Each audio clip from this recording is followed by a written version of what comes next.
방금 리포트에서 보셨죠? 영화 변호인 장안의 화제입니다. 이제 500만을 넘어섰네요. 아마도 이 실제 사건을 모티브로 했다는 점에서 더 큰 관심을 받는 게 아닌가 싶은데 그 사건이 바로 1981년에 있었던 불임 사건입니다. 그 피해자 가운데 한 분을 지금 전화로 연결해서 좀 만나보죠. 부산 거성중학교에 지금 교사 선생님으로 계시네요. 고호석 선생님. 선생님 안녕하세요. 네, 안녕하세요. 영화 보셨어요? 네, 2번 봤습니다. 2번. 네. 뭐 벌써 2번이나 보셨어요? 일주일 조금 넘었는데? 시사회에서 1번 보고요. 아. 개봉한 이후에 1번 보고 그렇게 2번 봤습니다. 예. 영화 보고 첫 느낌이 어떠셨어요? 사실 시사회에서는요, 예. 저희들 사건을 배경으로 했다는 사전 생각이 있었기 때문에 예. 실제 사실하고 영화 속의 픽션하고가 자꾸 비교가 되니까 예. 전혀 영화에 몰입이 좀 안 되더라고요. 아. 그래서 되게 좀 복잡해서 예. 그래서 이제 개봉한 이후에 다시 한번 보러 갔죠. 예, 예. 2번째 볼 때는 영화로 봤고요. 예. 참 잘 만들었다 그런 생각을 아주 절실하게 했습니다. 본인이 겪으신 일을 그대로 그렸습니까? 아니면 좀 영화적인 각색이 많이 들어 있습니까? 구체적인 디테일에서는 각색이 아주 많죠. 그러나 이제 큰 전체적인 흐름에서는 예. 사실을 그대로 따라갔다 이렇게 봅니다. 모르시는 분들 계시기 때문에 불임 사건 어떤 사건인지 간략하게 좀 설명해 주시겠어요?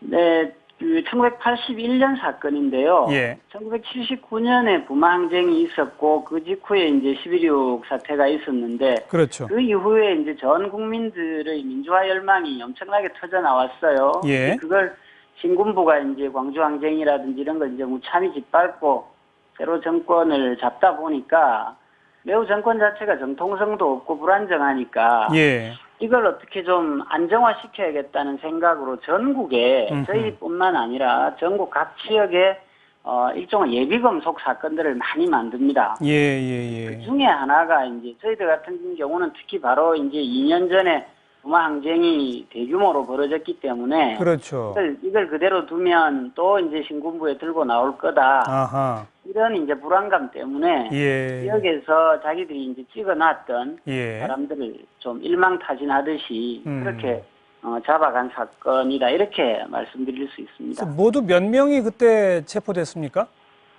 네, 이게 이제 조직이 딱 있었던 사건이 아니기 때문에 예. 참 애매해요, 숫자도. 예. 저랑 같이 재판을 받은 사람은 16명이었고요. 예. 그 뒤에 이제 이호철 씨 등 3명이 2번째로 재판을 받았고, 예.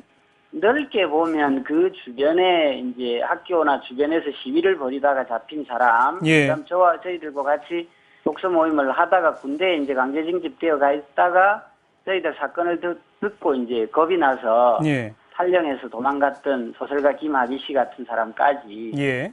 다 치면 20여 명이 되죠. 그래서 전체를 하나의 조직으로 엮으려고 했던 거죠? 네, 그렇습니다. 근데 원래들 아시던 분들이었어요? 그 20여 명이 다? 그렇지 않습니다. 그러니까 그 중에서 예. 제일 이제 많은 부분은 78년도에 부산에서 생겼던 좋은 책 읽는 모임, 양서협동조합이라는 게 있었습니다. 예. 그 구성원들하고 부산대학교 안에 뭐 그 당시로는 이제 공개적으로 내놓을 수가 없었으니까 예. 공개적인 학내 독서 모임이 있었어요. 네.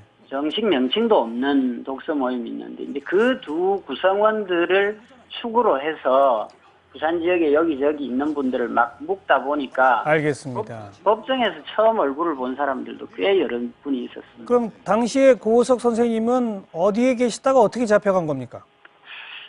저는 이제 당시 80년 3월에 고등학교 영어 교사로 부임을 했었거든요. 예. 그러니까 이제 그 당시가 여름 방학이 막 시작된 시기였어요. 예.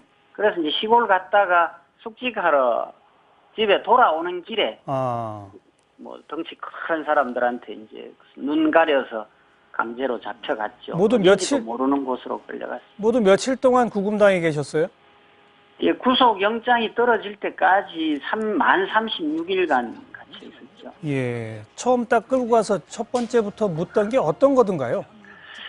뭐 처음에는 묻지는 않았고요. 데리고 가더니 그냥 딱 돌려 앉혀서 가만두더라고요. 예. 그래서 제가 그냥 아무 말 없이 너무 오래 기다려서 내가 오래 기다려야 됩니까? 이렇게 물었더니 이 자식 역시 두목은 좀 다르군. 이러더니 뭐 그 사무실 구석으로 끌고 가서 한 너댓 명이 그냥 막 한참을 그냥 두들겨 팼어요. 예. 그러더니 이제 어디 지조실로 끌고 가서 군복으로 옷 갈아입히고 그때부터는 뭐 특별한 걸 묻지 않아요. 그냥 한번 좀 두들겨 패고 네 인생 전부 다 써. 이런 식으로 이제 한참을 갔죠. 한 며칠을. 예. 그러더니 이제 뭐 써놓으면 이게 쓴 거야 이러고 또 두들겨 패고 또 뭐 쓰면 또 두들겨 패고 저는 늘 이 사람들이 도대체 나한테서 뭘 요구하나를 가지고 글쎄요. 계속 고민하면서 얻어맞았고요. 한 며칠 지나니까 이제 너 공산주의자지. 김일성 지령 받았지. 예. 또는 뭐 김대중 언제 만났고 뭐 무슨 지시 받았냐 이런 식으로 이제 나오는데 전혀 이제 사실이 아닌 걸 얘기하라고 하니까 그것 때문에 또 이제 엄청나게 얻어맞았고 나중에는 뭐 이제 이러다가 맞아 죽겠다 싶어서 예. 어쩔 수 없이 이제 그 사람들 시키는 대로 하고 어떤 때는 뭐 안 시키는 것까지 오버해서 자백하기도 하고 예. 사람이 아니었습니다. 영화나 이런 데도 다 등장을 합니다만 뭐 통닭구이, 전기고문, 뭐 물고문 다 실제로 그런 고문들을 받으셨나요? 저는 제가 알기로는 뭐 부산 시경대공분실에서는 전기고문은 없었던 걸로 알고요. 예. 당시 이제 치안본부나 이런 데서 이제 많이 했던 걸로 알고요. 예. 물고문하고 이제 통닭구이 고문, 그다음 뭐 무엇보다도 이제 계속 두들겨 뭐 몰매를 때리는 이런 것들이 주를 이루었죠. 네. 그래서 결국 몇 년형을 선고받아서 감옥에 몇 년 계셨어요? 저는 1심에서 7년 징역을 받았고요. 이제 항소심에서 6년으로 되어서 그게 이제 대법원에서 확정이 됐고요. 근데 실제로 살기는 2년 반 살고 83년 12월 달에 석방되어 나왔습니다. 83년 연말에 그 당시 전두환 대통령이 특별 사면으로 풀어줬더라고요. 예, 그때 뭐 김대중 씨하고 다 같이 그렇게. 예. 그리고 거기 연루되셨던 분들은 그렇게 옷고 치르고 나서 참 생계 유지하기도 어렵고 그러지 않았습니까? 우리 선생님은 어떻게 또 교사로 복직이 가능하셨어요?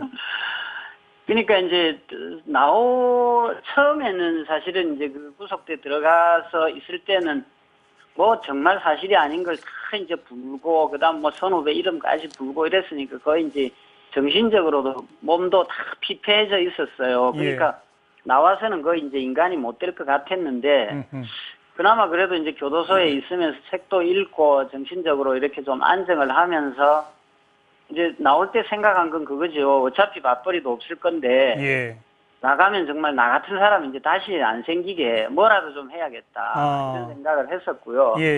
그래서 나와서 이제 뭐 우선 그 전에 제가 교회를 좀 다녔으니까 그 NCC에 있는 인권위원회 이런 데서부터 시작해서 여기저기 이제 그 단체 일들을 하면서 지냈고요. 오히려 그러니까 현직 교사를 사회운동단체 운동가로 만들어낸 셈이군요.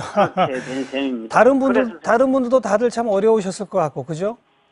예, 뭐 되게 힘들게들 다들 사셨죠. 저는 그나마 이제 그 전에 교사였기 때문에 87년 6월 항쟁 이후에 그나마 이제 복직을 할 수 있었는데 그러셨군요. 다른 분들은 그 이후에 뭐 정말 지금까지도 아주 어렵게 사는 분들도 많이 계시죠. 그리고 이 당시에 고 노무현 전 대통령이 변호인이었다고요? 네, 맞습니다. 변호 잘했습니까? 보는 관점에 따라서 다른데요. 당시는 워낙 이제 포괄적인 상황이었기 때문에 다른 인권 변호사분들은 매우 점잖게 하셨어요. 그리고 어차피 이제 이 사람들이 묶어 들어간 거기 때문에 무죄는 안 난다고 봤고, 그래서 좀 형량을 줄이는데 보통 이제 주력을 하셨는데, 노무현 변호사님은 그때까지는 이제 인권 이런 시국 사건을 한 번도 안 하셨기 때문에, 저희들 이제 고문이나 또는 뭐 불법 폭행, 불법 감금 이런 거에 대해서 되게 이제 분노를 많이 하셨어요. 그리고 저희들이 읽었다고 하는 이른바 불온서적을 읽어보니까 전혀 불온서적도 아니고 이러면서 이거 안 되겠다. 이게 왜 이 사람들이 죄를 받아야 되냐. 이 사람들 다 무죄다. 이런 기조로 이제 막 변론을 하시다 보니까 저희들한테는 대단히 고마웠지만 가족들이 볼 때는 아, 저렇게 변론하다가 오히려 뭐 3년 받을 거 5년 받고 5년 받을 거 10년 받는 거 아니냐. 가족들은 오히려 걱정을 더 많이 하셨어요. 그러니까 막 본인이 흥분해서 판사랑 싸우고 예, 막 그랬군요. 예, 그랬습니다. 아, 그때부터 이렇게 흥분을 잘 하셨나 봅니다. 예. 알겠습니다. 상황이 상황이니까 더 안 그렇겠습니까? 몇십 년 전의 일 지금 다시 영화화돼서 장안의 화제가 되고 있어서 만감이 교차하실 것 같은데 짧게 한 말씀만. 예. 그렇습니다. 뭐 저희들은 이제 거의 잊혀진 사건이라고 생각했는데 이게 지금 이제 거의 뭐 저희 사건 자체도 영화와 같이 장안의 화제가 되고 있고요. 근데 영화를 보고 나온 분들 중에 뭐 그냥 대학 동기나 제 제자처럼 예. 이 사회운동하고 아무 관계가 없는 수많은 사람들이 옛날 얘기 같지 않다. 정말 요즘도 비슷한 거 아니냐. 그래서 참 더 착잡하고 더 가슴에 다가온다. 이런 얘기들을 참 많이 하셔요. 예. 그게 이제 들으면 저로서는 참 슬프죠. 어쨌든 네. 수많은 사람들이 그렇게 피땀 흘려서 그만큼 이루어놓은 민주주의고 전 세계에서 자랑하는 대한민국의 민주화 운동사인데 이게 다시 막 퇴행으로 가면서 사람들이 알겠습니다. 그런 느낌을 네. 가지니 참 슬프다 이런 느낌을 많이 갖습니다. 슬프고 안타깝다 이 말씀까지 예, 듣겠습니다. 고맙습니다. 네.